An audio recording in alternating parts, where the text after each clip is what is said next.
আনো। এই তুমি খাইছো? খাবো। কি রান্না করছে বাসায়? তো ডাল ভাত। কি রে, এত তরকারি আছে, তরকারি দে, শুধু ডাল দিয়ে খাবে না? আজকে শুধু ডাল দিয়েই খাই বাবা, আর কিছু খেতে ইচ্ছে করছে না। কি রে, আজকে তো শুক্রবার, কই যাচ্ছিস তুই? টিউশনি করতে। তুই আবার টিউশনি নিলি কবে? মা বাসায় বসে থাকতে থাকতে বোর্ড লাগে। তুমি কত টাকা পাইছো? 12,000। আর আমি টিউশন করে পাইছি 7,000। তাহলে এই 6,000 হচ্ছে বাসা ভাড়া, আসা যাওয়ার জন্য 1,500 টাকা কনভেন্স। এত লাগবে না। আহা রাখো তো, লাগবে।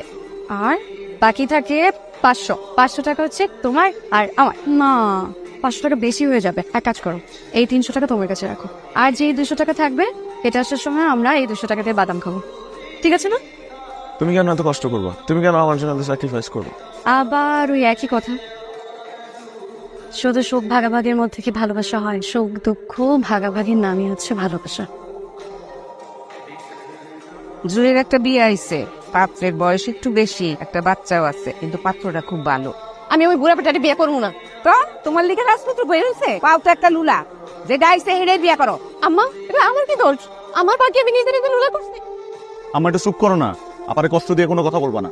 আমার হচ্ছে পড়লা কপাল, তোর বাপটা অসুস্থ হয়ে বিছনায় পড়লো, সাজানো সংসারটা তছনছ হয়ে গেল। আর আব্বা তো কাশতেছে কেন? কাশির ওষুধ খাওয়াও নাই? ওষুধ শেষ হয়ে গেছে। সরি ভাই, তোমাকে এখন আর বাকি দেওয়া সম্ভব না। তুমি আগে এই বাকি শোধ করো, তারপর আইসো। হ্যালো।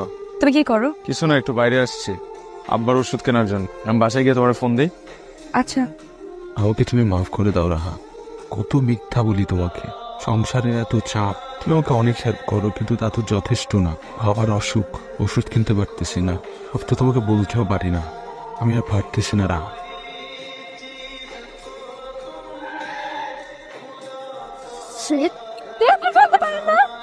দেখেছো মানে আপনারা তো আমার উপর গাড়ি উঠাই দিচ্ছেন। তোর গায়ের উপরে দিয়ে উড়াই দেয় না, এটাই বেশি। সামনে থেকে সর।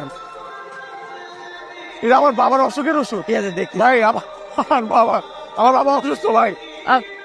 আপনি কোনো টেনশন করবেন না, আমি আপনাকে সব ওষুধ কিনে দেব। আপনি আমার গাড়ি তুলুন, আপনি গাড়ি তুলছেন, আমি সব ওষুধ কিনে দিচ্ছি।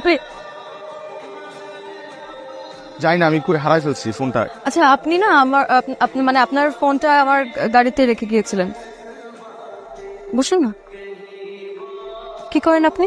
আমি পড়াশোনা করি। আপনার বাবার কি হয়েছিল? একবার স্ট্রোক করছিল, এরপর আর পুরোপুরি কখনো সুস্থ হতে পারে নাই। আমাদের একটা হসপিটাল আছে, if you need any help আমাকে জানাতে পারেন। আমার ফোন নাম্বারটা দেখান। ভালো হয়েছে যে তুমি ফোনটা পাইছো। এই